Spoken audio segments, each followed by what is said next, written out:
Hello friends, special 50-50 GK GS और current affairs के series में आपका एक बार फिर से स्वागत है। ये 119 नंबर सेट प्रैक्टिस है। अगर इसका पीडीएफ आपको चाहिए तो हमारे टेलीग्राम चैनल पर जरूर ज्वाइन कीजिएगा। टेलीग्राम चैनल का लिंक हर एक वीडियो के डिस्क्रिप्शन में डाल देते हैं। काफी इंपॉर्टेंट क्वेश्चन है आगामी एग्जाम जैसे बीपीएससी पीटी एग्जाम के लिए, बिहार एसएससी मेंस एग्जाम के लिए, बिहार दरोगा, बिहार पुलिस एग्जाम के लिए, बिहार सिविल कोर्ट, शिक्षक भर्ती, एसएससी, रेलवे, सभी कंपटीशन एग्जाम को जोड़कर रखने का ये 50 क्वेश्चन का सीरीज जो है आपके लिए खूब इंपॉर्टेंट रहेगा, क्योंकि यह एनसीईआरटी वेस्ट भी है और प्रीवियस ईयर वेस्ट क्वेश्चन भी इसमें है और इसका सॉल्यूशन आपके क्वेश्चन के ठीक बगल में है। इसलिए ये इंपॉर्टेंस और ज्यादा हो जाता है आपके लिए, आपके रिवीजन करने के लिहाज से ये ज्यादा इंपॉर्टेंट हो जाता है। तो फ्रेंड्स, इससे जुड़ कर रहिएगा, पूरा वीडियो देखने का प्रयास कीजिएगा और अगर ऐसा लगता है कि वीडियो दूसरे स्टूडेंट के लिए भी यूजफुल हो सकता है जो आगामी एग्जाम देंगे कंपटीशन के लिए, उनके पास जरूर शेयर कीजिएगा। वीडियो को देखते हैं तो लाइक जरूर कीजिएगा और नए हैं तो चैनल को सब्सक्राइब जरूर कर लीजिएगा, क्योंकि आगामी एग्जाम्स के लिए खूब इंपॉर्टेंट क्वेश्चन आपके लिए हम लाते रहेंगे, कंटेंट को जोड़ते रहेंगे ताकि आपका एग्जाम, आपका रिजल्ट आपके पीछे न रह जाए। रिजल्ट निश्चित तौर पर आप लीजिए, हम रिजल्ट के आगे आपको लेके चलेंगे, निश्चित मेरा वादा है। और इसी तरीका का क्वेश्चन इसी सीरीज में हम आपको लेके आएंगे। आज 119 नंबर से प्रैक्टिस का पहला क्वेश्चन देखते हैं। जरूर चैनल को सब्सक्राइब कीजिएगा। लगेगा ऐसा कि वीडियो यूजफुल हो सकता है, क्वेश्चन यूजफुल हो सकता है, तो आप इसे शेयर भी करिएगा। पहला क्वेश्चन है, किस बाद के फैसले में सर्वोच्च न्यायालय ने सर्वप्रथम घोषित किया कि उद्देशिका संविधान का हिस्सा नहीं है? खूब इंपॉर्टेंट क्वेश्चन है। उद्देशिका संविधान का अंग नहीं है, यह सर्वोच्च न्यायालय ने घोषित किया था किस वाद विवाद में? तो समझेंगे बेरूबारी, समझेंगे बेरूबारी यूनियन वाद, बेरूबारी वाद बनाम मद्रास राज्य फैसला हुआ था सर्वोच्च न्यायालय का, जिसमें सर्वोच्च न्यायालय ने घोषित किया था कि उद्देशिका, जिसे प्रस्तावना कहा जाता है, प्रिम्बल जो है वह हमारे संविधान का अंग नहीं है, इसलिए विधायिका यानी संसद जो है इसमें किसी भी प्रकार का परिवर्तन नहीं कर सकती है, किसी भी प्रकार का संशोधन नहीं कर सकती है। क्लियर?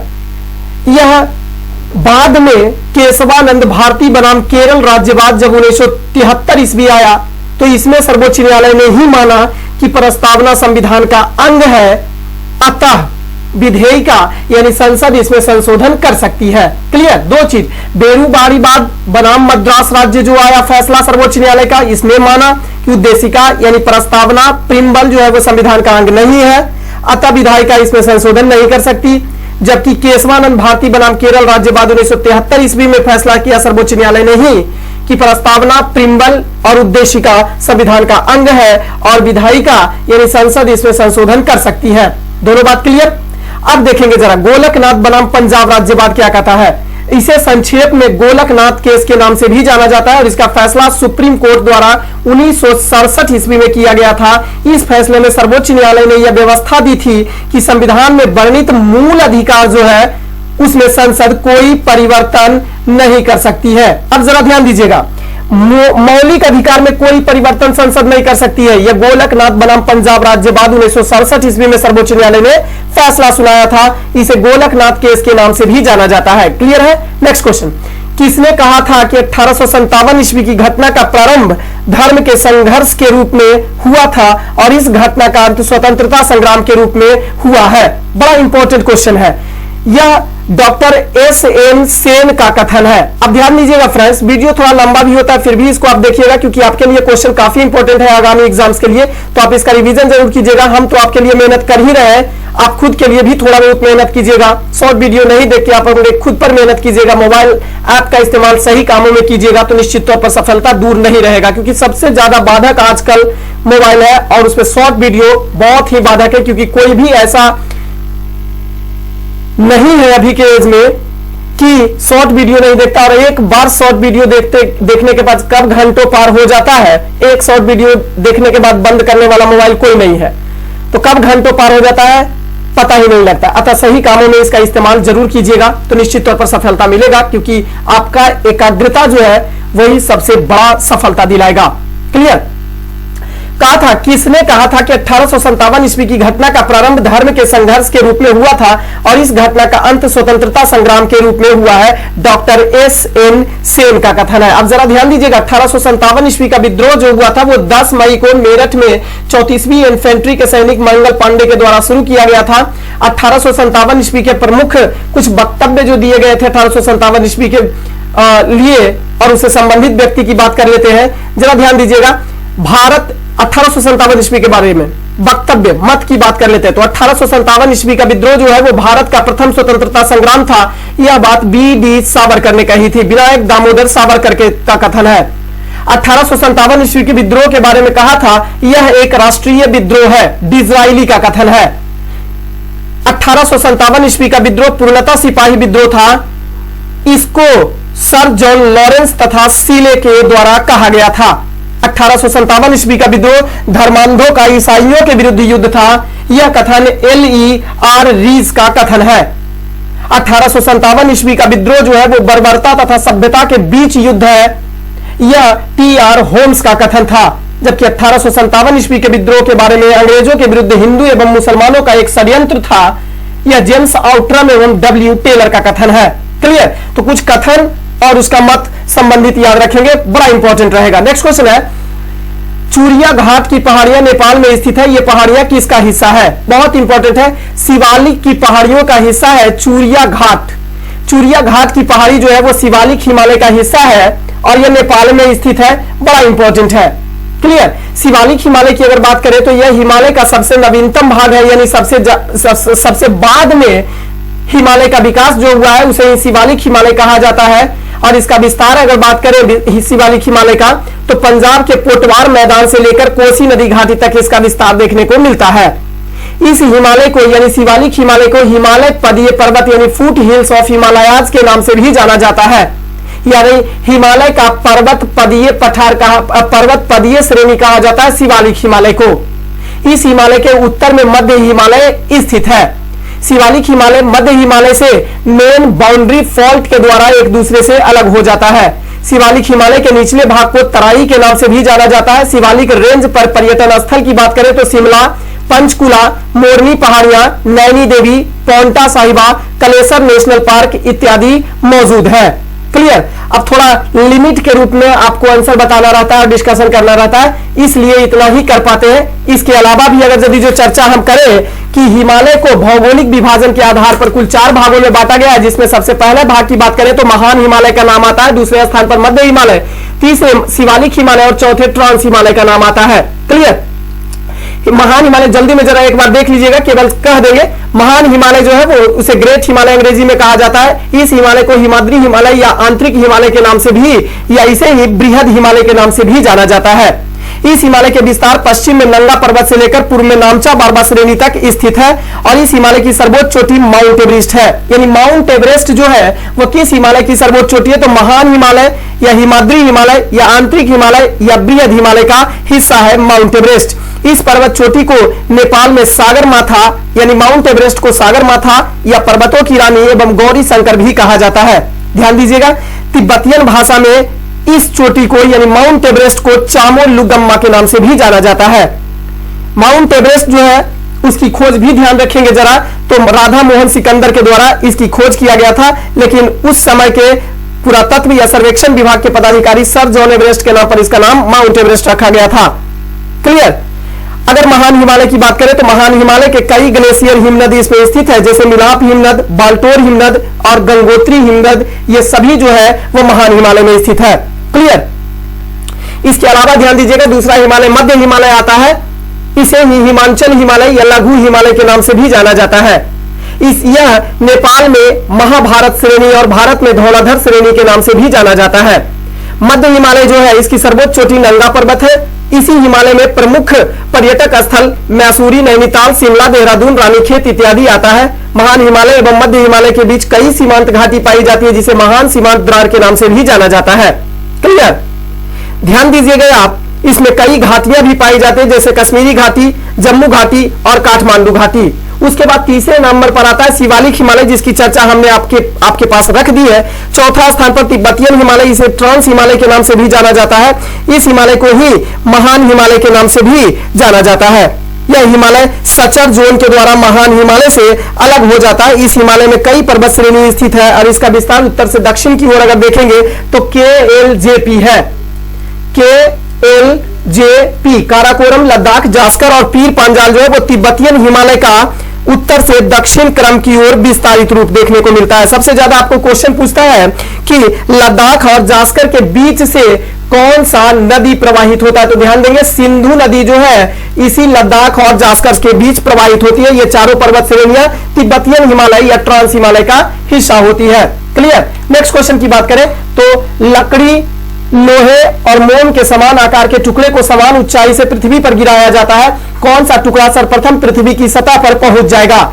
ध्यान दीजिएगा, सभी साथ साथ पृथ्वी पर पहुंचेगा। अब ऐसा क्यों होगा जरा देखिएगा, एक ही द्रव्यमान या फिर अलग अलग द्रव्यमान वाले वस्तु को अगर समान ऊंचाई से गिराने पर समान समय ही लगता है, क्योंकि ऐसी स्थिति में ऊंचाई से गिरने पर पृथ्वी पर पहुंचने में लगा समय द्रव्यमान से स्वतंत्र हो जाता है। क्लियर। द्रव्यमान से स्वतंत्र हो जाता है, यानी द्रव्यमान उस पर हावी नहीं होता है, जिसके कारण से समान समय में ही गिरता है। एक ही समय सभी का लगेगा, चाहे तो किसी वस्तु का कितना भी द्रव्यमान क्यों ना हो।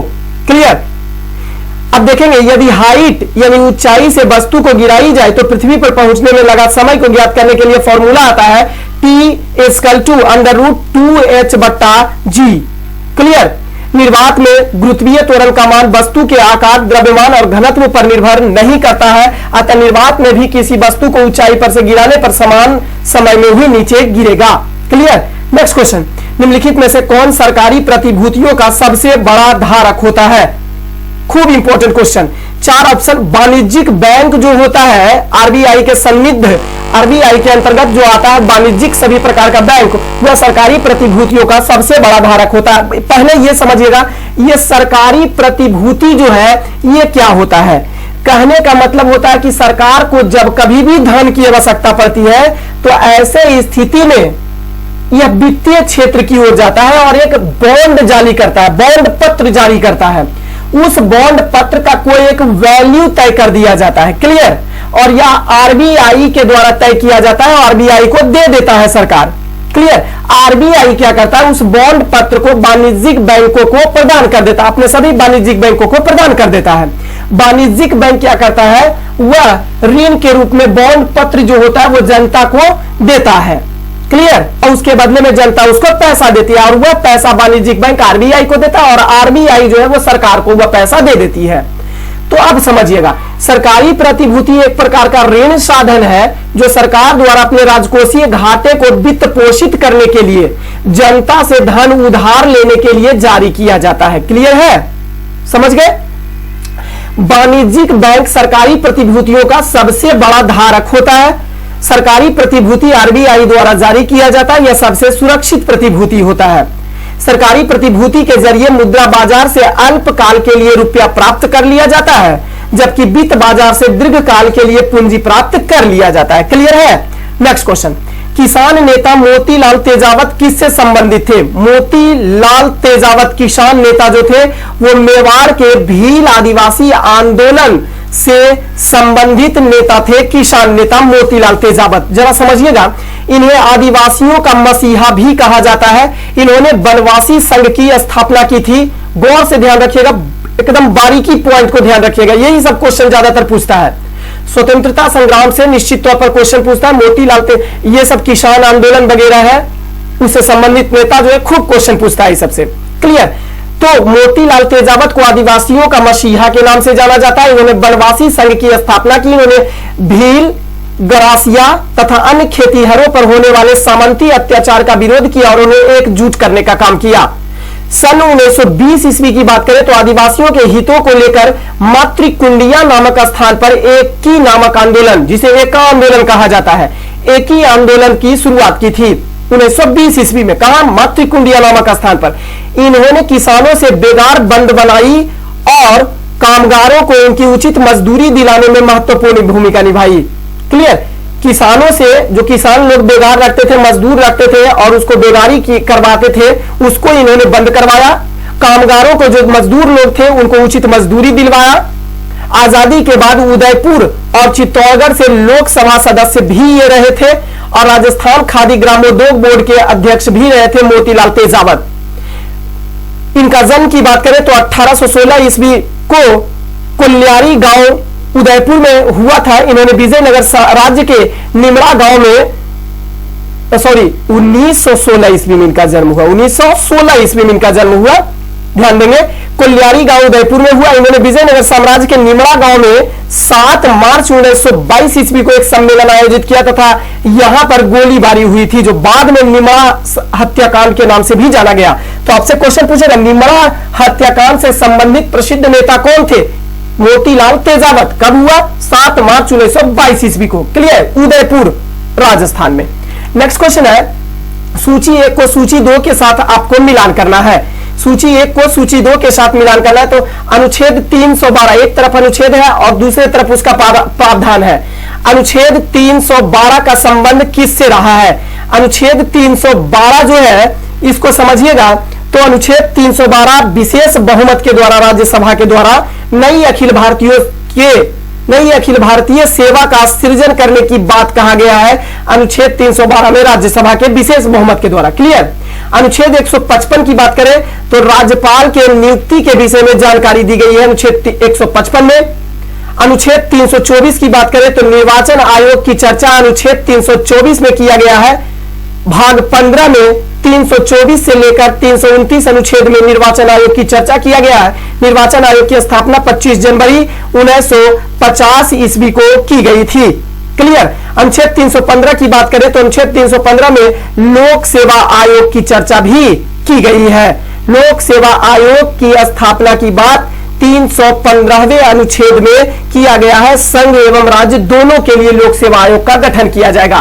तो आंसर मिलता है 3 4 1 2। 3 4 1 2 नहीं है किसी में, बना दीजिए किसी को, नीचे लिख देंगे 3 4 1 2। क्लियर? नेक्स्ट क्वेश्चन, वायु में चल रही ध्वनि तरंगे परिवहन करती है। किसका परिवहन करती है? तो ध्वनि तरंगे जब भी चलती है तो अपने साथ क्या लेके चलती है? ऊर्जा को अपने साथ लेके चलती है। ध्वनि तरंग एक यांत्रिक तरंगे होती है या अनुदैर्घ्य तरंग होती है। क्लियर है? जो वायु में संपीड़न और विरलन के रूप में गति कर रही है, ये भी आप ध्यान रखिएगा। ध्वनि तरंगे एक अनुदैर्घ्य तरंग है और ये संपीड़न एवं विरलन के रूप में ऊर्जा का परिवहन करती है। सभी तरंगे ऊर्जा और संवेग का परिवहन करती है। ध्यान दीजिएगा, ध्वनि की तीव्रता आयाम पर निर्भर करती है और तीव्रता आयाम के वर्ग के समानुपाती होता है। अर्थात अगर बात करें I समानुपाती a² फॉर्मूला होता है। तीव्रता जो होता है वह स्रोत और श्रोता के बीच की दूरी के वर्ग का समानुपाती होता है। अर्थात I समानुपाती 1/d²। क्लियर? d फॉर दूरी। क्लियर? अब तीव्रता का मतलब I, इंटेंसिटी, तीव्रता। क्लियर? तीव्रता माध्यम के घनत्व के समानुपाती होता है, अर्थात I समानुपाती d। तीव्रता आवृत्ति का समानुपाती होता है, अर्थात I बराबर n होता है। क्लियर? नेक्स्ट क्वेश्चन, इनमें से कौन सी आग्नेय चट्टान नहीं है या आग्नेय शैल नहीं है? तो ग्रेनाइट आग्नेय चट्टान है, डियोराइट आग्नेय चट्टान है, बैसाल्ट आग्नेय चट्टान है, लेकिन डोलोमाइट जो है वो एक अवसादी चट्टान है, सेडिमेंट्री रॉक है, ना कि आग्नेय चट्टान। जरा गौर फरमाइएगा आग्नेय चट्टान के बारे में, इग्नियस रॉक के बारे में। इस इग्नियस रॉक यानी आग्नेय चट्टान को प्राथमिक चट्टान या प्राइमरी रॉक के नाम से भी जाना जाता है, क्योंकि धरातल का जब विकास हुआ था तो धरातल की उत्पत्ति के समय सबसे पहले इसी चट्टान का निर्माण हुआ था, क्योंकि ज्वालामुखी के दौरान सबसे पहले जब मैग्मा अंदर से निकलता है, ऊपर घट करता है लावा के रूप में, जब जमाव होता है तब इससे निर्मित जो चट्टान होते हैं उसे आग्नेय चट्टान कहा जाता है, अतः इसे प्राइमरी रॉक कहा जाता है। क्लियर? आग्नेय चट्टान में परत नहीं पाया जाता है, जिसके कारण इसमें जीवाश्म भी नहीं पाया जाता है। और जब जीवाश्म नहीं पाया जाएगा तो कोयला इसमें नहीं पाया जाएगा, खनिज जो होते हैं कोयला नहीं पाया जाएगा, पेट्रोलियम पदार्थ इसमें नहीं पाया जाएगा क्योंकि इसमें जीवाश्म ही नहीं है। इस चट्टान में बहुमूल्य खनिज पाए जाते हैं, जैसे सोना, चांदी, तांबा तथा एल्यूमिनियम। क्यों? क्योंकि यह पृथ्वी के धरातल से मैग्मा निकलता है और अंदर में क्या है? सोना, चांदी, तांबा, यही सब तो है। क्लियर? इसी को नीचे से ऊपर लेके आता है ज्वालामुखी क्रिया के दौरान, तो इसमें बहुमूल्य खनिज पाए जाते हैं। पृथ्वी के क्षैतिज विस्तार के दृष्टिकोण से देखा जाए तो इस चट्टान यानी आग्नेय चट्टान का विस्तार 21% भाग में है, किंतु पृथ्वी के कुल आयतन में इस चट्टान का योगदान 95% है। आग्नेय चट्टान दो भाग में बटा होता है, एक बाह्य आग्नेय चट्टान और दूसरा आंतरिक आग्नेय चट्टान। बाह्य आग्नेय चट्टान बैसाल्ट और ऑब्सीडियन होते हैं। ध्यान देंगे यहां पर ऑब्सीडियन को प्राकृतिक सीसा भी कहा जाता है।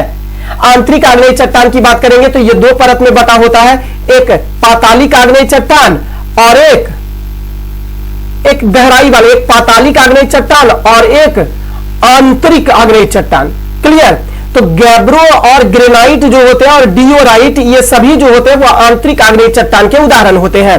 डोलामाइट यांत्रिक क्रिया के द्वारा निर्मित एक परतदार चट्टान का उदाहरण होता है। नेक्स्ट क्वेश्चन है, उत्तर बिहार के मैदान को पश्चिम से पूर्व की ओर सजाना है। उत्तर बिहार का मैदान है, इसको पश्चिम से पूर्व की ओर सजाना है। ऑप्शन में दिया हुआ है मधुबनी का मैदान, अररिया का मैदान, मोतिहारी का मैदान, सहरसा का मैदान, कटिहार का मैदान। तो अगर आपको बिहार का मैप याद होगा तो पूरा पश्चिम से पूर्व ऐसे भी सजा देंगे। क्लियर? सबसे पूर्व में कौन सा है? पश्चिमी चंपारण। सबसे पूर्व में सबसे पश्चिम में कौन है? क्योंकि पश्चिम से पूर्व में सजाने के लिए कह रहा है, तो सब बिहार के सबसे पश्चिम में पश्चिमी चंपारण है। उसके बाद कौन? मोतिहारी। उसके बाद कौन? शिवहर। उसके बाद कौन? सीतामढ़ी। उसके बाद कौन? मधुबनी। उसके बाद सुपौल। उसके बाद अररिया, तब किशनगंज। ये हो गया पश्चिम से पूर्व की ओर बिहार। क्लियर? तो सबसे पहले मोतिहारी जो पश्चिमी चंपारण में होता है, तो 3 होगा मिलान इसका। सबसे पहले मोतिहारी होगा, दूसरा मधुबनी का नाम आ जाएगा, तीसरा जो होगा वो आपको आ जाएगा सहरसा वाला एरिया, तीसरा सहरसा वाला। क्लियर? और चौथे स्थान पर जो आपका आ जाएगा वो अररिया आ जाएगा। उसके बाद आता है अररिया के बाद किशनगंज और उसके बाद कटिहार वाला एरिया। क्लियर?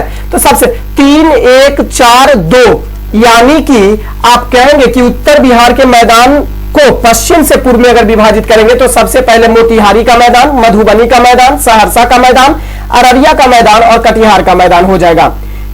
बिहार के कुल क्षेत्रफल की अगर बात करें तो 96.27% भूभाग मैदानी भाग है बिहार का। बिहार का विशाल मैदान 90,650 वर्ग किलोमीटर में फैला हुआ है।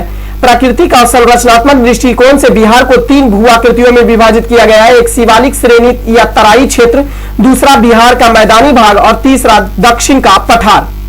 गंगा नदी भी बिहार को 2 बराबर भागों में मैदानी भागों में बांट देती है। गंगा के उत्तर में मैदानी भाग को उत्तरी बिहार और दक्षिण में मैदान को दक्षिणी बिहार के नाम से जाना जाता है, जिसमें से दक्षिणी भाग में सपाट मैदान पाया जाता है और टाल, इस एरिया को, इस मैदान को टाल कहा जाता है। क्लियर? नेक्स्ट क्वेश्चन, निम्नलिखित में से कौन सा एक सुमेलित किया गया है? अब देखिएगा सुमेलित किया गया है, ऑप्शन पढ़ते हैं। प्रथम आंग्ल मैसूर युद्ध, हैदर अली पराजित हुआ था। प्रथम आंग्ल मैसूर युद्ध में हैदर अली पराजित हुआ था। कौन एक सही सुमेलित किया हुआ है? तो ये गलत हो जाएगा। द्वितीय आंग्ल मैसूर युद्ध, हैदर अली ने अंग्रेजों को पराजित किया, गलत हो जाएगा। तृतीय आंग्ल मैसूर युद्ध, टीपू सुल्तान युद्ध जीता और अपना भूभाग अंग्रेजों को नहीं दिया, गलत है।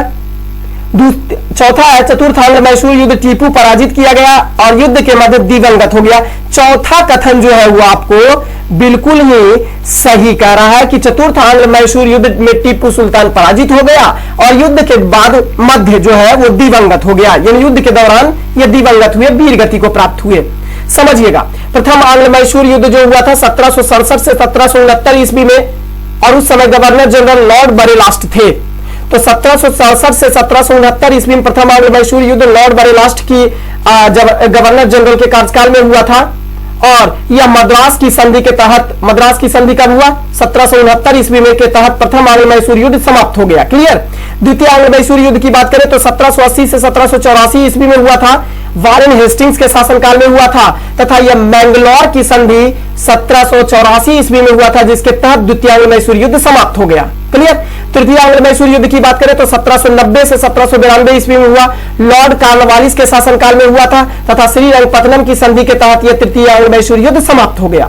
चतुर्थ आंग्ल मैसूर युद्ध 1799 ईस्वी में हुआ टीपू सुल्तान और अंग्रेजों के बीच, जिसमें टीपू सुल्तान की मृत्यु हो गई थी लॉर्ड बेलेजली के शासनकाल में। क्लियर है? नेक्स्ट क्वेश्चन, मौलिक अधिकार क्या होता है? तो मौलिक अधिकार जो है वो एक वाद योग्य है, मतलब इस पर वाद विवाद किया जा सकता है, इसे न्यायालय में ले जाया जा सकता है। मौलिक अधिकार का हनन होने पर आप न्यायालय का दरवाजा खटखटा सकते हैं। क्लियर? मौलिक अधिकार की चर्चा भारतीय संविधान के भाग 3 के अंतर्गत अनुच्छेद 12 से लेकर 35 तक किया गया है, जिसमें मूल रूप से 7 मौलिक अधिकार की चर्चा किया गया था, परंतु वर्तमान समय में मौलिक अधिकार की संख्या कितनी है? 6 है। 7वें मौलिक अधिकार संपत्ति का अधिकार था, जिसे मौलिक अधिकार की श्रेणी से हटाकर अब कानूनी अधिकार का दर्जा दे दिया गया अनुच्छेद 300 के का में 44वां संवैधानिक संशोधन 1978 ईस्वी के दौरान। क्लियर? मौलिक अधिकार भारतीय संविधान में अमेरिका के संविधान से लिया गया अधिकार है। मौलिक अधिकार वाद योग्य है अर्थात इसके हनन होने पर उच्चतम न्यायालय अनुच्छेद 32 के अंतर्गत तथा उच्च न्यायालय अनुच्छेद 226 के अंतर्गत 5 प्रकार का रीट जारी करता है: बंदी प्रत्यक्षीकरण, परमादेश लेख, प्रतिषेध लेख, उत्प्रेषण और अधिकार परीक्षा। क्लियर। मौलिक अधिकार का संरक्षक जो है वो सर्वोच्च न्यायालय तथा उच्च न्यायालय दोनों होता है। यहीं पर ध्यान देने योग्य बात यह है कि भारतीय संविधान के नीति निर्देशक तत्व के बारे में अगर पूछेगा तो ध्यान दीजिएगा, यह एक वाद्य योग्य नहीं है नीति निर्देशक तत्व। इसको कमी करने पर इसे राज्य सरकार के द्वारा इच्छानुशक्ति या साधनों के आधार पर लागू किया जाता है। इसे कमी करने पर आप न्यायालय नहीं जा सकते, अर्थात नीति निर्देशक तत्व जो है वो वाद्य योग्य नहीं है। क्लियर। नीति निर्देशक तत्व आयरलैंड के संविधान से लिया गया है तथा भाग 4 के क में इसकी चर्चा किया गया है। भाग 4 में अनुच्छेद 36 से लेकर अनुच्छेद 51 तक इसकी चर्चा है। नेक्स्ट क्वेश्चन है, विकसित लेजर व्यतीकरण मापी अंतरिक्ष एंटीना, जिसे ईलिसा कहा जाता है, यानी evolved laser interferometer space antenna. Clear. परियोजना का क्या प्रयोजन है, इसकी परियोजना का क्या योजना है, तो ध्यान दीजिएगा। विकसित तो जो लेजर व्यतीकरण मापी अंतरिक्ष एंटीना, जिसे evolved laser interferometer space antenna नाम दिया गया है, ईलिसा नाम दिया गया है। इस परियोजना का प्रयोजन गुरुत्वीय तरंगों का पहचान करना है। गुरुत्वीय तरंगों का पहचान करना ईलिसा का काम होता है। और ईलिसा का पूरा रूप कभी कभी पूछ देता है तो ध्यान देंगे, evolved laser interferometer space antenna होता है। यहां पे एंटीना होता है। क्लियर। ये इसी से संबंधित जरा ध्यान दीजिएगा, ऑप्शन से संबंधित लीगो, ब्रह्मांडीय गुरुत्वाकर्षण तरंगों का पता लगाने और प्रयोगों को अंजाम देने के लिए विशाल वेधशाला की स्थापना किया गया, जिसका नाम लीगो रखा गया है, LIGO रखा गया है। क्लियर। हिग्स बोसोन की बात करें तो किसी भी पदार्थ को द्रव्यमान प्रदान करने वाला कण होता है हिग्स बोसोन। गुरुत्वाकर्षण तरंगों ब्लैक होल का पता लगाने में मदद करता है। नेक्स्ट क्वेश्चन की बात करें तो वर्ष 2030 में एशियाई खेलों का आयोजन कहां किया जाएगा? एशियाई खेल का आयोजन समझिएगा, पहली बात तो 19वां एशियाई खेल जो 2022 में होना था उसको स्थगित कर दिया गया था। अब यह 23 सितंबर से 8 अक्टूबर 2023 तक 23 सितंबर से लेकर 8 अक्टूबर 2023 में यह आयोजित किया जाएगा, जो चीन के होंगझोउ शहर में आयोजित किया जाएगा। पहले से भी यह प्रस्तावित था वही, और होगा भी वही। क्लियर। 20वां एशियाई खेल 2026 में नगोया जापान में आयोजित किया जाएगा। 21वां एशियाई खेल 2023 में, जिसकी चर्चा आपको क्वेश्चन में की है, तो 21वां एशियाई खेल 2030 में होगा, जो दोहा कतर में आयोजित किया जाएगा। क्लियर। सही आंसर आपका दोहा हो जाएगा। जबकि ध्यान दीजिएगा 22वां एशियाई खेल 2034 में होगा, जो सऊदी अरब के रियाद में आयोजित किया जाएगा। क्लियर। यह 22वां होगा यहां पे, और 2034 में आयोजित किया जाएगा। क्लियर। नेक्स्ट क्वेश्चन, तटीय मैदानों के संबंध में निम्नलिखित में से कौन सा कथन सही नहीं है? आपका इसमें कौन सा कथन सही नहीं दिया हुआ है? तो देखिएगा, पश्चिमी तटीय मैदान निमज्जित समुद्री तटीय मैदान है, बिल्कुल ही सही है। पश्चिमी समुद्र तटीय मैदान जो है वो निमज्जित समुद्र तटीय मैदान है। क्लियर। यानी समतल है, निमज्जित मतलब समतल समुद्र तट है। पूर्वी तटीय मैदान उन्मज्जित समुद्र तट है। क्या उन्मज्जित है? बिल्कुल ही गलत हो जाएगा। पूर्वी समुद्र तट जो है वो टूटा फूटा है। क्लियर। तो पूर्वी तटीय मैदान जो है, अब जरा विस्तार से देखिएगा, पूर्वी तटीय मैदान का क्षेत्र दक्षिण भारत में पूर्वी घाटी और बंगाल की खाड़ी के बीच फैले लंबे समतल मैदान है, जो पश्चिम बंगाल से तमिलनाडु तक फैला हुआ है, और इसकी औसत चौड़ाई जो है वो 120 किलोमीटर है। पूर्वी तटीय मैदान में दक्षिण पश्चिम मानसून और उत्तर पूर्वी मानसून के कारण वर्षा होती है। पूर्वी तटीय मैदान को 2 भागों में बांट दिया गया है। उत्तरी सरकार का मैदान, जिसका विस्तार महानदी घाटी से लेकर कृष्णा नदी घाटी तक है, जबकि दूसरा भाग कोरोमंडल का मैदान है, और इसका विस्तार कृष्णा नदी घाटी से कन्याकुमारी तक फैला हुआ है। यह 3 उपखंड में बटा हुआ है। उत्कल का मैदान जो उड़ीसा में है, आंध्रा का मैदान जो आंध्र प्रदेश में है, और तमिल का मैदान जो आंध्र प्रदेश और तमिलनाडु के घाटी में पाया जाता है। क्लियर।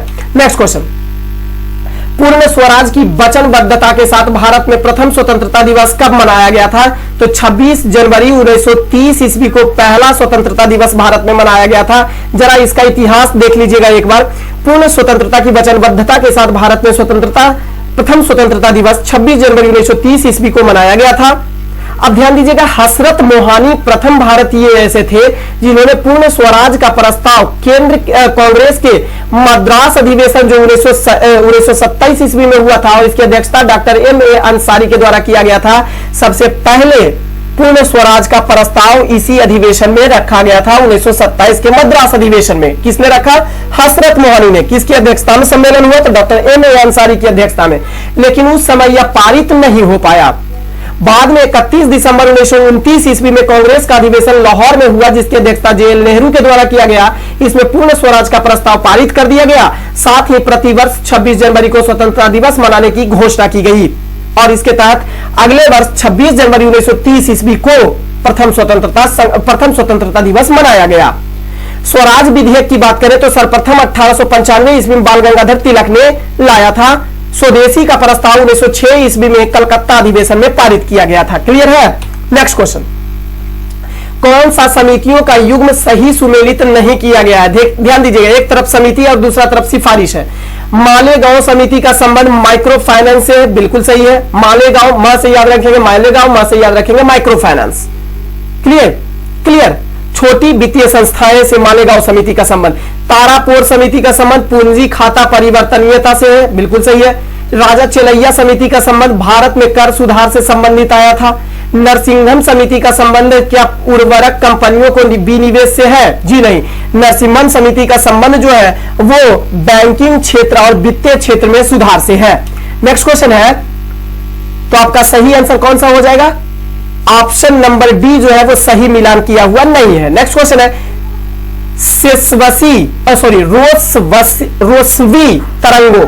रोसवी तरंगों का संबंध क्या है? यानी रोसवी तरंगों से आप क्या समझते हैं?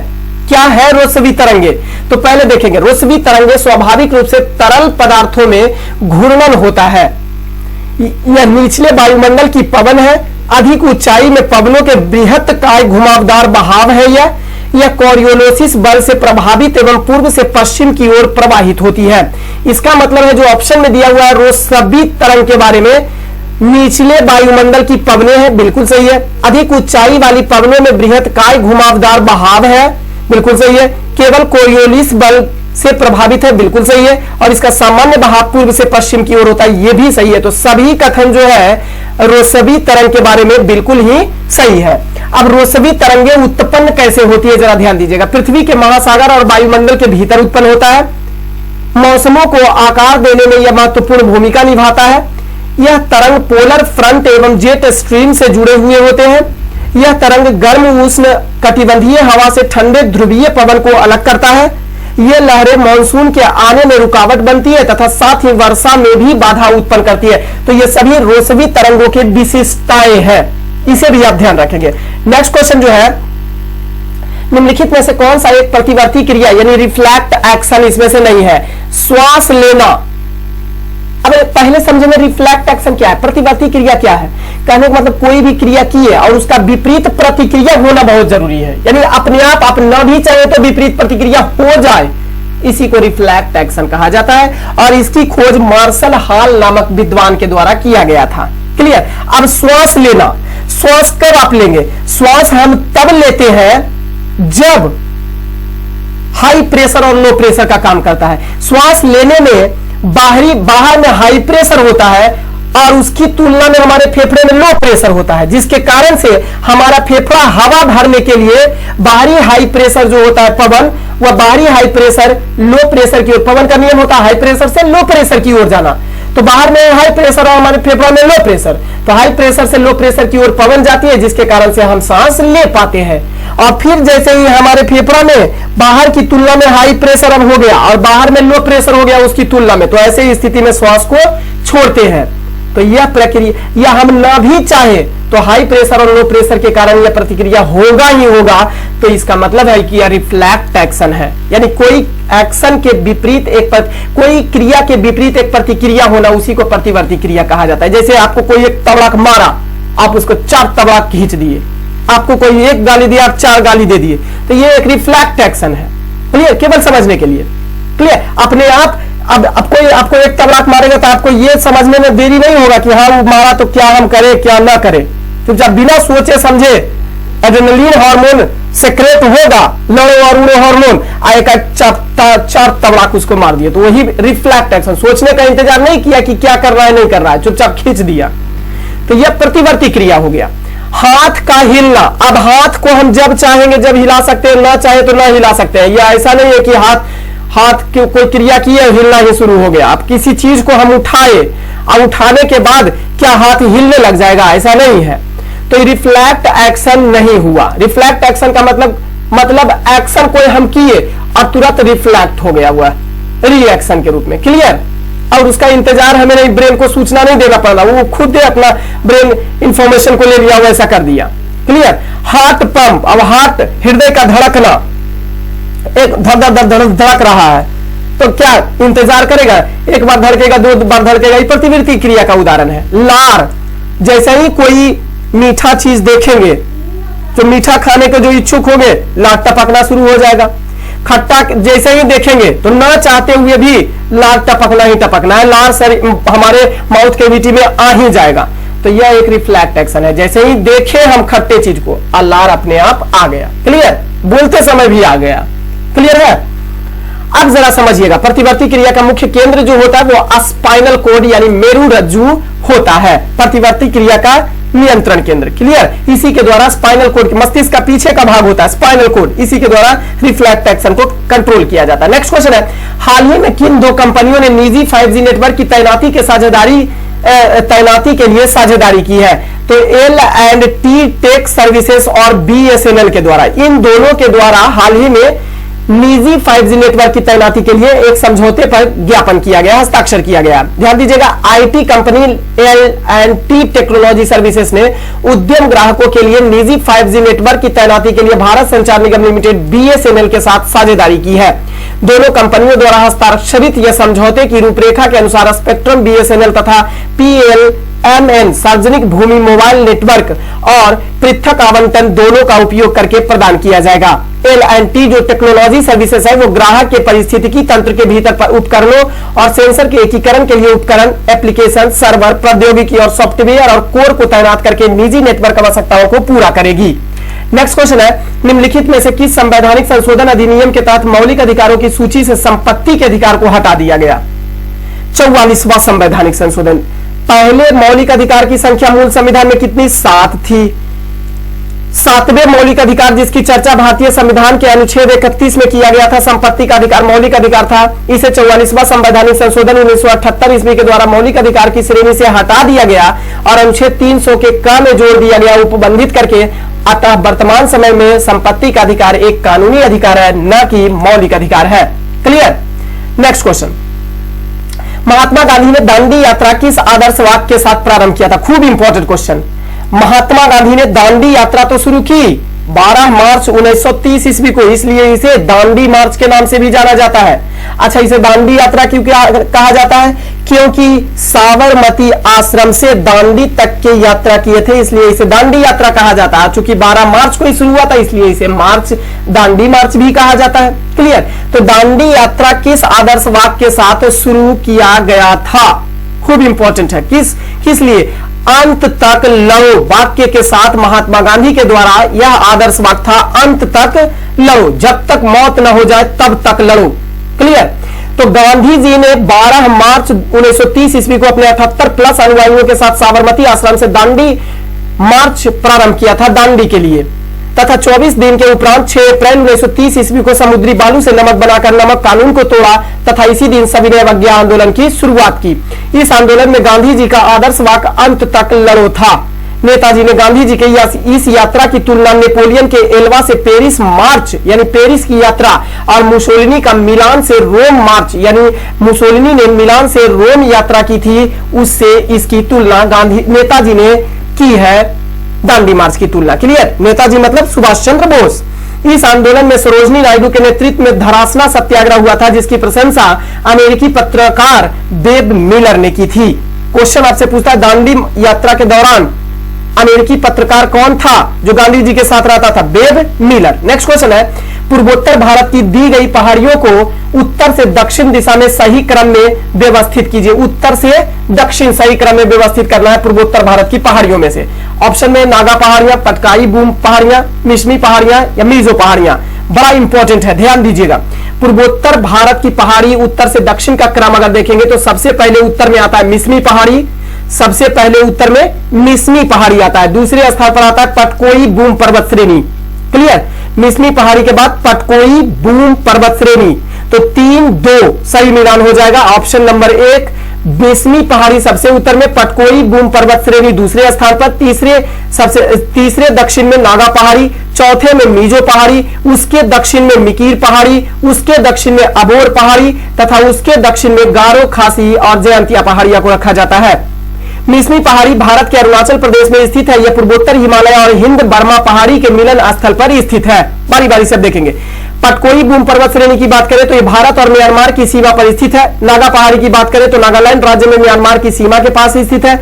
मिजो पहाड़ी की बात करें तो दक्षिण पूर्व मिजोरम राज्य में स्थित है। इसे लुसाई पहाड़ी के नाम से भी जाना जाता है। यह बड़ा इंपॉर्टेंट है, इसको याद रखिएगा। लुसाई पहाड़ी के नाम से किस पूर्वोत्तर पहाड़ियों को जाना जाता है? तो मिजो की पहाड़ी को। क्लियर? मिजोरम में पाया जाता है।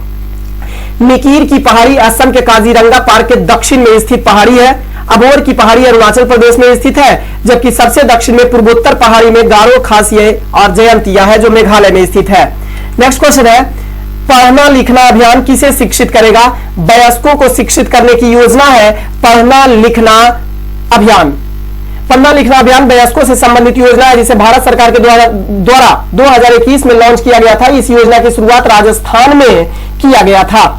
इस योजना के संचालन के लिए जिला और ब्लॉक स्तर पर कई समितियां बनाई गई है। इसका मुख्य उद्देश्य जो है वो भारत में वर्ष 2030 तक 100% साक्षरता प्राप्त करना। आपसे क्वेश्चन पूछेगा, इनमें से कौन सा अभियान जो है उसका मुख्य उद्देश्य 2030 तक भारत में 100% साक्षरता प्राप्त करना है? तो वो है पढ़ना लिखना अभियान।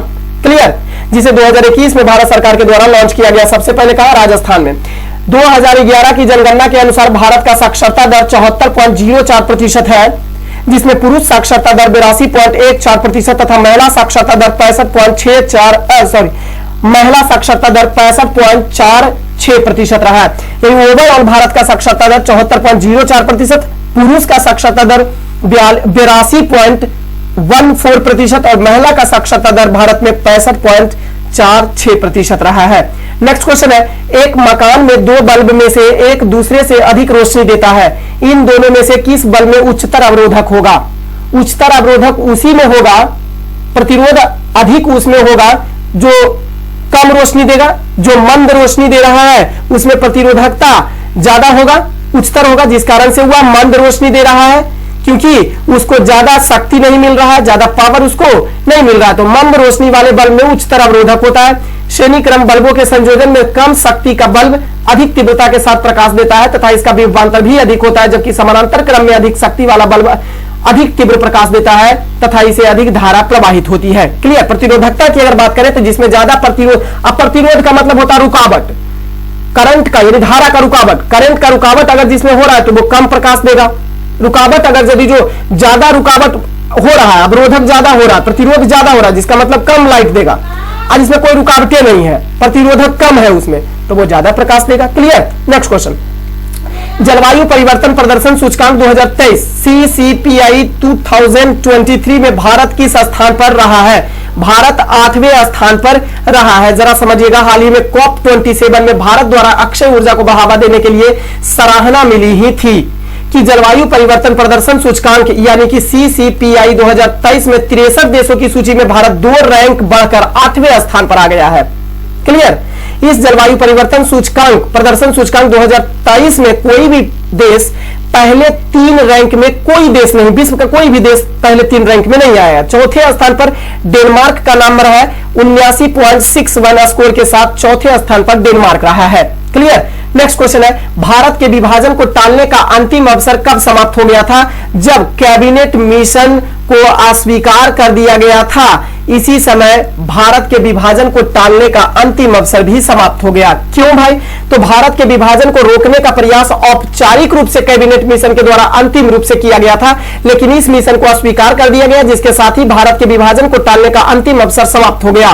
कैबिनेट मिशन त्रिस्तरीय यानी sir Stafford Cripps, Patrick Lawrence जो इसके अध्यक्ष थे, तथा ए.बी. अलेक्जेंडर। कैबिनेट मिशन त्रिस्तरीय समिति था, त्रिस्तरीय मिशन था, जिसमें 3 सदस्य sir Stafford Cripps, Patrick Lawrence तथा ए.बी. अलेक्जेंडर थे, और तीनों के तीनों अंग्रेज ही थे, इसलिए इसे व्हाइट मैन कमीशन के नाम से भी जाना जाता है। अब जरा ध्यान दीजिएगा, इस कैबिनेट मिशन के अध्यक्ष कौन थे? पैट्रिक लॉरेंस थे, और यह कैबिनेट मिशन भारत मार्च 1946 ईस्वी में पहुंचा था। 16 मई 1946 ईस्वी को कैबिनेट मिशन के प्रस्ताव को प्रकाशित किया गया था।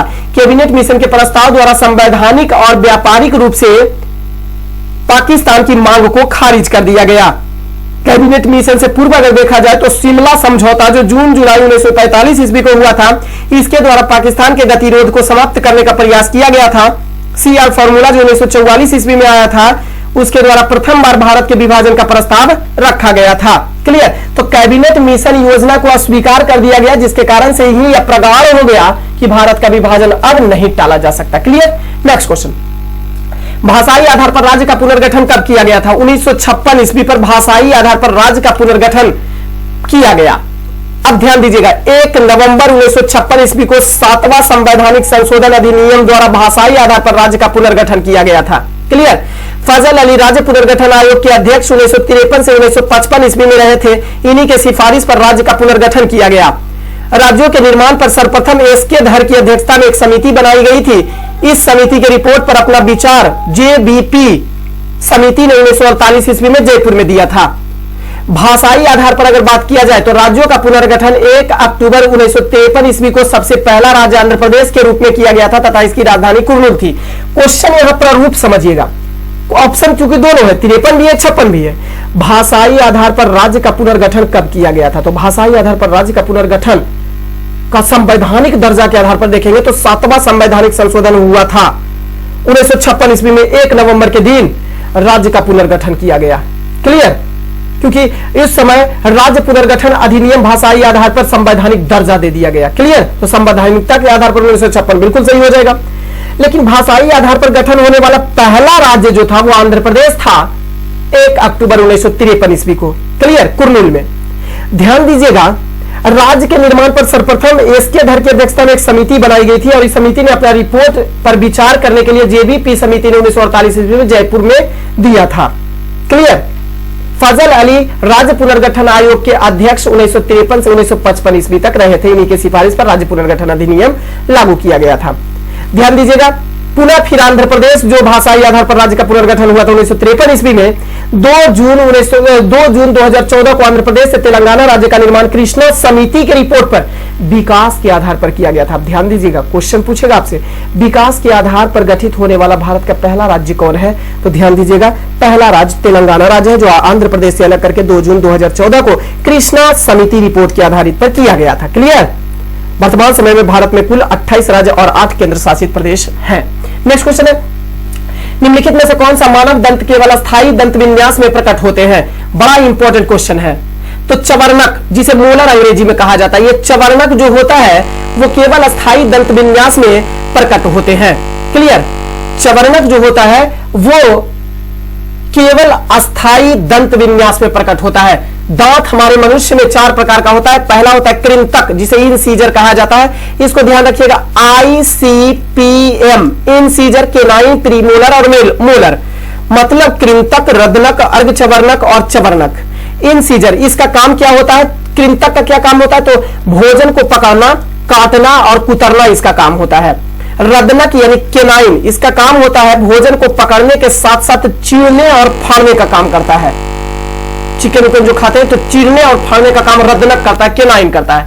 अग्रचवर्णक दांत का क्या काम होता है? प्रीमोलर का, इसका कार्य भोजन को पीसने का होता है। जबकि चवर्णक यानी मोलर का काम क्या होता है? भोजन को चबाना। नामे से स्पष्ट है, चवर्णक मतलब चबाना। अग्रचवर्णक मतलब इसको पहले पीस देता है, उसके बाद चबाया जाता है। क्लियर? तो क्रम से याद रखेंगे ICPM इंसीजर के 9 प्रीमोलर और मोलर यानी कि कृंतक, रदनक, अग्रचवर्णक और चवर्णक। मनुष्य में, वयस्क मनुष्य में दंत सूत्र की बात करें तो 2123, 21 दू 23 बटा 21 दू 23 गुना में दू कर देंगे कि दोनों साइड में, क्लियर। और बच्चा में दंत सूत्र जो होता है वो 2102 बटा 2102 होता है, यानी 20 दांत होते हैं बच्चे में। नेक्स्ट क्वेश्चन है, किस राज्य सरकार ने कैसर ए हिंद नामक तितली को राज्य तितली घोषित किया है? बड़ा इंपॉर्टेंट है और खूब अच्छा क्वेश्चन है। राज्य तितली घोषित किया है वो है अरुणाचल प्रदेश राज्य ने। अरुणाचल प्रदेश राज्य ने कैसर ए हिंद नामक तितली को राज्य तितली के नाम से घोषित किया है। बैंक हमारे गांव पहल किसके द्वारा क्रियान्वित किया जा रहा है? तो जीविका सदस्यों के द्वारा बैंक हमारे गांव नामक एक पहल की शुरुआत की गई है। जीविका परियोजना का उद्देश्य ग्रामीण महिलाओं को स्वयं सहायता समूह के माध्यम से जोड़कर उनके परिवारों को सामाजिक और आर्थिक सशक्तिकरण करना होता है। जीविका की शुरुआत विश्व बैंक की सहायता से बिहार सरकार के द्वारा बिहार रूरल लाइवलीहुड प्रोजेक्ट के रूप में 2007 में किया गया था। नेक्स्ट क्वेश्चन है, प्रसिद्ध बौद्ध विद्वान अश्वघोष किसके समकालीन था? तो ध्यान दीजिएगा, कनिष्क।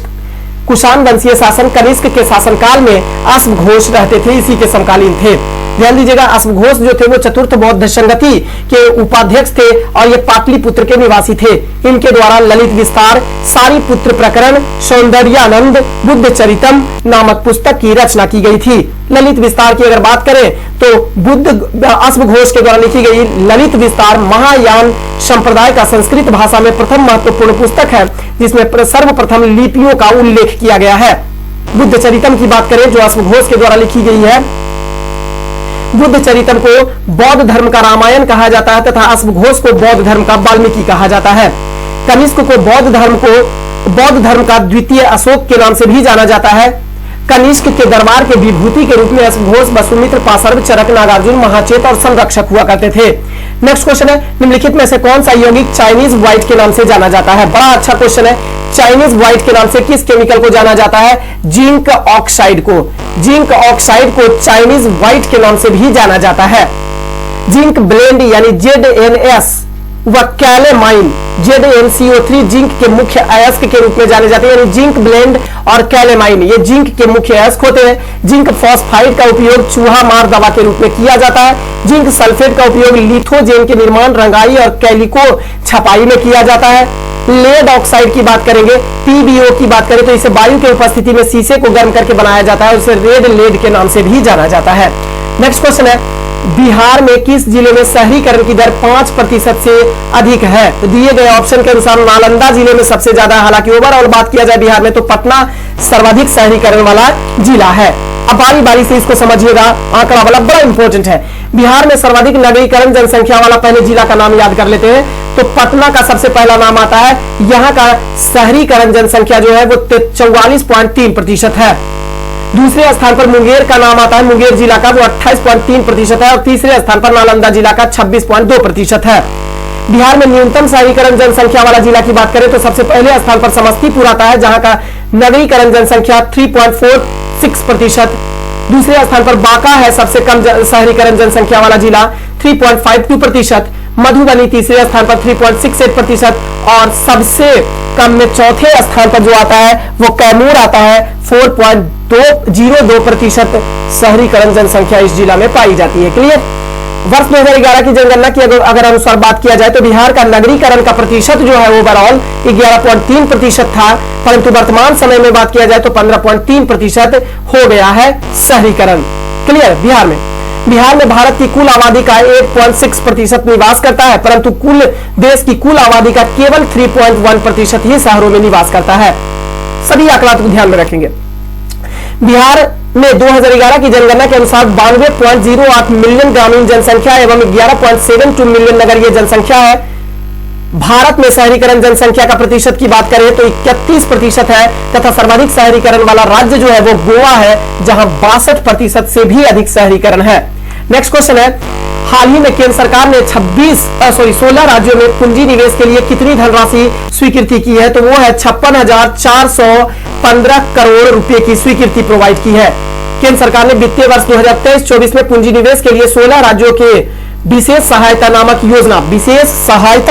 योजना तैयार किया है और इस योजना के तहत 56,415 करोड़ रुपए की विशेष सहायता को मंजूरी दी है। अब ध्यान दीजिएगा, यह राशि जो है वो राज्यों को स्वास्थ्य, शिक्षा, सिंचाई, जलापूर्ति, बिजली, सड़क, पुल, रेलवे के क्षेत्र में परियोजना के लिए सहायता प्रदान करेगी।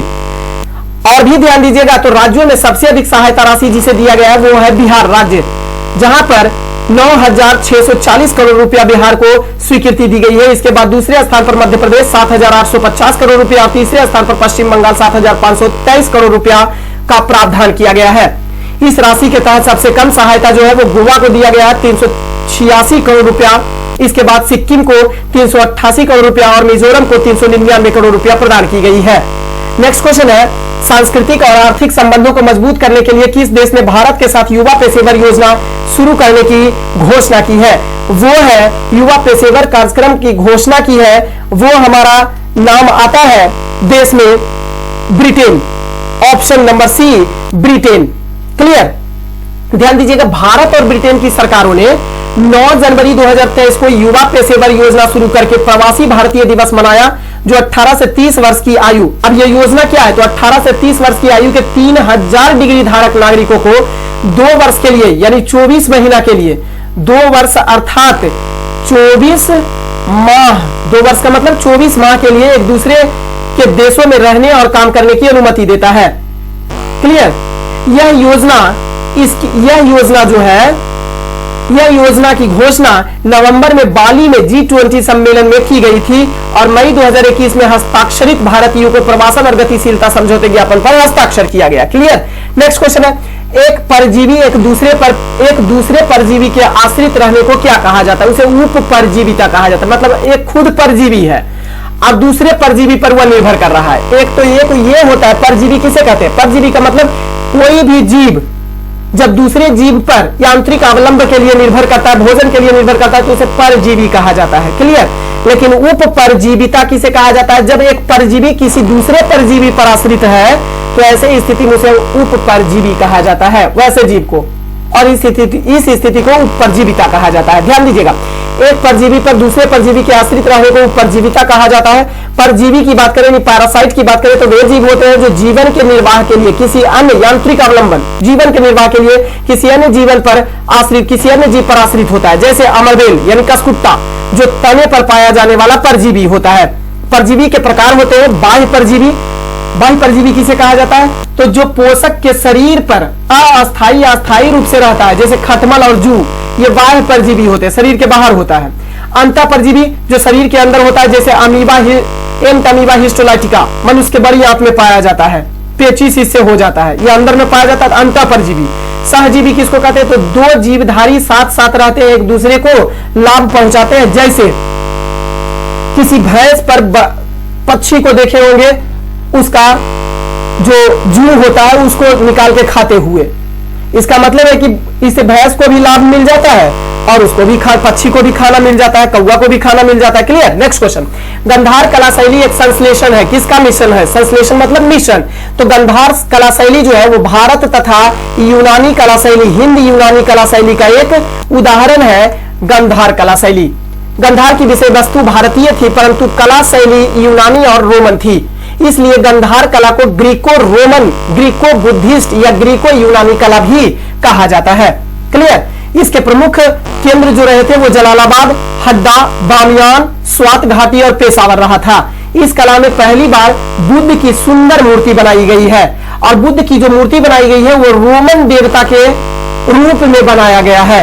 इस कारण से इसे गंधार शैली को हिंद यूनानी कला या यूनानी रोमन कला के नाम से भी जाना जाता है। इस कला का पोषण मुख्यतः कनिष्क के द्वारा किया गया था, कुषाण वंशीय शासक कनिष्क के द्वारा किया गया था, संरक्षण दिया गया था। इस कला पर यूनानी प्रभाव ज्यादातर देखने को मिलता है। नेक्स्ट क्वेश्चन है, हाल ही में जारी S&P ग्लोबल रेटिंग के अनुसार फाइनल ईयर 24 के लिए 2024 के लिए भारत की अनुमानित जीडीपी दर क्या अनुमानित की गई है? 6% अनुमानित की गई है S&P ग्लोबल रेटिंग के अनुसार फाइनल ईयर 24 के लिए भारत की जीडीपी। क्लियर? यह स्थिति भारत को एशिया प्रशांत क्षेत्र में सबसे तेजी से बढ़ती अर्थव्यवस्था के रूप में परिभाषित करती है। S&P ग्लोबल रेटिंग ने कहा है कि भारत की वृद्धि को मजबूत घरेलू मांग से समर्थन मिलेगा जो बढ़ती आय और सरकारी खर्च से प्रेरित है। इसने यह भी कहा कि भारत के विनिर्माण क्षेत्र में वृद्धि जारी करने की उम्मीद है, भले ही वित्तीय वर्ष 2023 की तुलना में धीमी गति से हो। क्लियर। नेक्स्ट क्वेश्चन, बिहार में किस प्रकार के सेल पायराइट पाए जाते हैं? तो बिहार में विंध्यन क्रम के सेल में पायराइट ज्यादातर पाया जाता है। बिहार में विंध्यन क्रम के सेल में पायराइट पाया जाता है। इस सेल का विकास जो है वो कुडप्पा क्रम के बाद हुआ था। बिहार में विंध्यन क्रम की सेलें दक्षिण पश्चिम रोहतास जिला में और कैमूर जिले में पाई जाती है। इसे दो भाग में बांटा जाता है। इस विंध्यन क्रम को विंध्यन क्रम के सेल को दो भागों में बांटा जाता है। ये तो पाया कहा जाता है रोहतास जिला और कैमूर जिला में, और इसको दो भागों में बांटा जाता है। पहला भाग है निम्न विंध्यन समूह की चट्टान जो रोहतास जिला में चूना पत्थर का प्रमुख स्रोत है, तथा दूसरा है ऊपरी विंध्यन क्रम की चट्टान जिसमें बलुआ पत्थर, क्वार्टजाइट और कांग्लोमेरेट इत्यादि चट्टानें प्रमुख है, और यह कैमूर और रोहतास जिले में सोन घाटी के बीच स्थित है। रोहतास के अमझौर एवं बंजारी में पायराइट की 60 से 90 सेंटीमीटर मोटी परत पाई जाती है। इसका उपयोग सल्फ्यूरिक एसिड बनाने में किया जाता है। बिहार जो है वो पायराइट उत्पादन में पूरे भारत में सबसे अग्रणी राज्य रहा है। क्लियर। नेक्स्ट क्वेश्चन, सफेद प्रकाश में उपस्थित निम्नलिखित तरंगों में से कौन सा तरंग शीशे के प्रिज्म द्वारा सबसे कम विचलित होता है? सबसे कम विचलन होता है लाल रंग का, और सबसे ज्यादा विचलन जो होता है वो होता है बैंगनी रंग का। क्लियर। प्रिज्म से जब गुजारा जाएगा भिव की ओर को, ध्यान दीजिएगा, भिव की ओर को 7 रंग है। रेड रंग का विचलन जो है वो सबसे कम होगा, जबकि वायलेट यानी बैंगनी रंग का विचलन जो होगा वो सबसे ज्यादा होता है। लाल रंग जो है उसका तरंगदैर्घ्य सबसे ज्यादा होता है, बाकी सभी चीज लाल रंग का कम होता है। एक ही कंसेप्ट याद रखेंगे। लाल रंग को कहेंगे कि केवल कोई बात नहीं बेटा, तू धैर्य रखो, तू धैर्य रखो। इसका मतलब ये तरंगदैर्घ्य जो है इसका सबसे ज्यादा होगा, बाकी इसका विचलन पूछ देगा, अपवर्तन पूछ देगा, विक्षेपण पूछ देगा, कुछ भी पूछ दे इसके बारे में सबसे कम होगा। क्लियर है। केवल तरंगदैर्घ्य इसका ज्यादा होगा। ऊपर से नीचे आएंगे तो तरंगदैर्घ्य में क्या होगा? कमी आएगा। तरंगदैर्घ्य की मात्रा में लेमडा में क्या होगा? कमी आएगा। यानी सबसे कम तरंगदैर्घ्य किसका? वायलेट रंग यानी बैंगनी रंग का होगा। क्लियर। अब विचलन सबसे ज्यादा होगा। क्लियर है। नेक्स्ट क्वेश्चन, निम्नलिखित में से कौन सा दुनिया भर के विभिन्न कंप्यूटर नेटवर्क को इंटरकनेक्ट करने की अनुमति देकर संचार की अनुमति देता है? वो है इंटरनेट पद्धति। इंटरनेट पद्धति यह एक वैश्विक रूप से जुड़ा नेटवर्क सिस्टम होता है जो विभिन्न प्रकार के मीडिया के माध्यम से डेटा प्रसारित करता है, जो कभी कभी नेटवर्क के रूप में जाना जाता है। इसे ही कभी कभी नेटवर्क भी कहा जाता है। सर्वर क्या होता है? तो यह एक कंप्यूटर प्रोग्राम या डिवाइस है जो क्लाइंट नामक अन्य प्रोग्राम या डिवाइस के लिए कार्य क्षमता प्रदान करता है। क्लाइंट की अब बात करें तो यह एक कंप्यूटर है जो रिमोट कंप्यूटर या सर्वर के साधनों को जोड़ने का काम करता है। घटक की बात करेंगे तो घटक आधारित क्या है? तो यह एक सॉफ्टवेयर वस्तु है जिसका उद्देश्य अन्य घटकों के साथ बातचीत करना होता है। स्तरित आर्किटेक्चर की बात करें तो क्लाइंट सर्वर आर्किटेक्चर का एक प्रकार है जिसमें कार्य भौतिकी के रूप में अलग है। नेक्स्ट क्वेश्चन है, किस राज्य ने जन सेवक ऑनलाइन पोर्टल और जन स्पंदन नामक एकीकृत लोक शिकायत निवारण प्रणाली को लॉन्च किया है? बड़ा इंपॉर्टेंट है। कर्नाटक सरकार, कर्नाटक राज्य के द्वारा जन सेवक ऑनलाइन पोर्टल और जन स्पंदन नामक एकीकृत लोक शिकायत निवारण प्रणाली को लॉन्च किया गया है। जन सेवक लोगों को सरकारी सेवाओं को आसानी से प्राप्त करने में मदद करने के लिए एक पहल है। लोग मोबाइल एप्लीकेशन या वेबसाइट का उपयोग करके या कॉल सेंटर के माध्यम से राशन, आधार कार्ड, आय प्रमाण पत्र आदि की होम डिलीवरी सहित 56 सरकारी सेवाओं का लाभ इसके तहत उठा सकते हैं, जन सेवक के तहत। क्लियर। नेक्स्ट क्वेश्चन, हाल ही में विदेश में रहने वाले पहले भारतीय परिषद सदस्य के रूप में ICAEW में किसे शामिल किया गया है? विशेष चांडियोग को नियुक्त किया गया है। विशेष चांडियोग को ऐसे व्यक्ति हैं जो विदेश में रहने वाले हैं।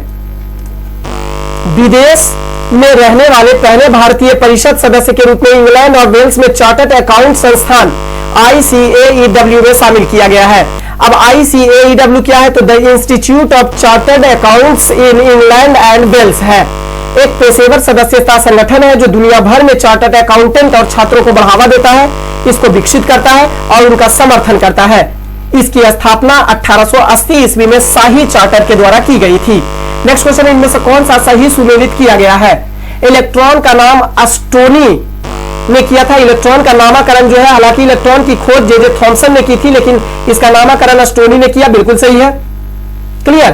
दूसरा है अल्फा कण, डब्ल्यू सी रोंटजन, जी नहीं, एक्स किरण की खोज डब्ल्यू सी रोंटजन के द्वारा किया गया था। न्यूट्रॉन की खोज चैडविक के द्वारा किया गया था। बिल्कुल सही है। प्रोटॉन की खोज गोल्डस्टीन के द्वारा किया गया था, न कि जे थॉमसन के द्वारा।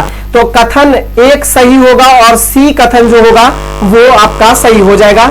नेक्स्ट क्वेश्चन है, बिहार में धान रोपते समय कौन सा गीत गाया जाता है? तो चोंचर गीत। बिहार में धान को रोपते समय चोंचर गीत गाया जाता है। नेक्स्ट क्वेश्चन है, फाइल ट्रांसफर प्रोटोकॉल एफटीपी क्रमशः संचार और डेटा सिग्नलों को स्थानांतरित करने के लिए पोर्ट नंबर जारी करता है। अब वह पोर्ट नंबर कितना होता है? तो ध्यान देंगे 21 और 20 पोर्ट नंबर को वह जारी करता है। ध्यान से समझिएगा, एफटीपी फाइल ट्रांसफर प्रोटोकॉल यह एक मानक संचार प्रोटोकॉल है जिसका प्रयोग कंप्यूटर नेटवर्क पर सर्वर से क्लाइंट तक कंप्यूटर फाइलों के स्थानांतरण के लिए किया जाता है। एफटीपी जो है वो दो पोर्ट नंबर 20 और 21 का उपयोग करता है। 20 और 21 का प्रयोग करता है, क्लियर। 20 और 21 का प्रयोग करता है, जिसमें पोर्ट 20 जो होता है उसका उपयोग डेटा ट्रांसफर करने के लिए तथा पोर्ट 21 का उपयोग दो कंप्यूटरों के बीच संबंध स्थापित करने के लिए किया जाता है। एफटीपी क्लाइंट सर्वर आर्किटेक्चर पर बनाया गया है जो एचटीटीपी की तरह ही टीसीपी के शीर्ष पर चलता है और क्लाइंट और सर्वर के बीच पृथक नियंत्रण और डेटा संबंधन का उपयोग करता है, क्लियर। नेक्स्ट क्वेश्चन, कौन सा देश हाल ही में सड़क नेटवर्क के मामले में दूसरा सबसे बड़ा देश दुनिया का बन गया? वो है अपना भारत। अपना भारत जो है वो चीन को पछाड़ते हुए दुनिया का दूसरा सबसे बड़ा सड़क नेटवर्क के दृष्टिकोण से दूसरा सबसे बड़ा देश बन गया है। पहले स्थान पर भारत रहा है, पहले स्थान पर अमेरिका रहा है। तो अमेरिका के बाद भारत चीन को पछाड़ते हुए दूसरे स्थान पर सड़क निर्माण में हो गया है। भारत ने 2014 के बाद से 1.45 लाख किलोमीटर सड़क नेटवर्क जोड़कर चीन को पछाड़कर दूसरा स्थान हासिल कर लिया है। भारतीय राष्ट्रीय राजमार्ग प्राधिकरण ने भारत के अब तक के सबसे लंबे दिल्ली मुंबई एक्सप्रेसवे का निर्माण लगभग पूरा कर लिया है। एक रिपोर्ट के मुताबिक नितिन गडकरी ने कहा है कि 9 साल पहले भारत का सड़क नेटवर्क जो था वो 91,287 किलोमीटर था। इस साल मई में NHAI national highway authority of India ने 100 घंटे के अंदर 100 किलोमीटर लंबा नया एक्सप्रेसवे उत्तर प्रदेश में गाजियाबाद अलीगढ़ एक्सप्रेसवे बिछा दिया है और कई रिकॉर्ड को तोड़ दिया। पिछले साल अगस्त में NHAI national highway authority of India ने 105 घंटे 33 मिनट में NH53 पर अमरावती और अकोला के बीच 75 किलोमीटर लगातार एकल बिटुमिनस कंक्रीट सड़क का सफलतापूर्वक निर्माण करके गिनीज वर्ल्ड रिकॉर्ड बना दिया है। नेक्स्ट क्वेश्चन है, सूची 1 को सूची 2 के साथ मिलान करना है। बड़ा अच्छा और इंपॉर्टेंट क्वेश्चन आपके लिए। एंथ्रेक्स क्या होता है? तो समझिएगा, एंथ्रेक्स जो है वो एक जानलेवा संक्रामक रोग होता है। एंथ्रेक्स जो है वो एक जानलेवा संक्रामक रोग होता है जो बेसिलस एंथ्रेसिस जीवाणु के कारण जानवरों में हो जाता है, क्लियर। तो एक विष जो जैव युद्ध में काम आता है और यह बेसिलस एंथ्रेसिस जीवाणु के कारण जानवरों में होता है। दूसरा है वो है थैलेसेमिया। थैलेसेमिया बच्चों को माता पिता से आनुवांशिकता के रूप में प्राप्त होता है। थैलेसेमिया जो है वो बच्चों को माता पिता में आनुवांशिक रूप से प्राप्त होता है। दोषी जीन से यह उत्पन्न होता है और यह एक रक्त रोग है। इस रोग के होने पर शरीर के हीमोग्लोबिन निर्माण प्रक्रिया में गड़बड़ी आ जाती है जिसके कारण रक्त क्षीणता यानी रक्त में कमी हो जाती है, जिसे रक्तहीनता भी कहा जाता है। सैरोगेसी किसको कहेंगे? तो गर्भ की किराएदारी, यानी कि जब एक दंपत्ति किसी अन्य महिला की कोख से अपने शिशु को जन्म देते हैं तो इस प्रक्रिया को सैरोगेसी कहा जाता है। जो महिला सैरोगेसी के जरिए शिशु को जन्म दे रही है उसे सैरोगेट मदर कहा जाता है और जन्म लेने वाला शिशु जो है वो सैरोगेट चाइल्ड के नाम से जाना जाता है, क्लियर। ट्रांसजेनिक्स क्या है? तो ट्रांसजेनिक्स का मतलब होता है जीनोम में परिवर्तन करने वाला विज्ञान को ट्रांसजेनिक्स के नाम से जाना जाता है। तो 4 1 2 3 सही मिलान होगा। नेक्स्ट क्वेश्चन है, URI का क्या अर्थ होता है? URI का अर्थ होता है uniform resource identifier, option number D. Uniform resource identifier या प्रत्येक संसाधन के लिए एक विशिष्ट एड्रेस है जो वेब पर स्थित होता है इसे यूनिफॉर्म रिसोर्स लोकेटर के रूप में भी जाना जाता है, यूआरएल के रूप में भी जाना जाता है। ध्यान दीजिएगा, हर वेब पेज का एक विशिष्ट यूआरएल होता है, जैसे http://www.india.com, इसका एक विशिष्ट यूआरएल है। कौन है? तो http एक यूआरएल है।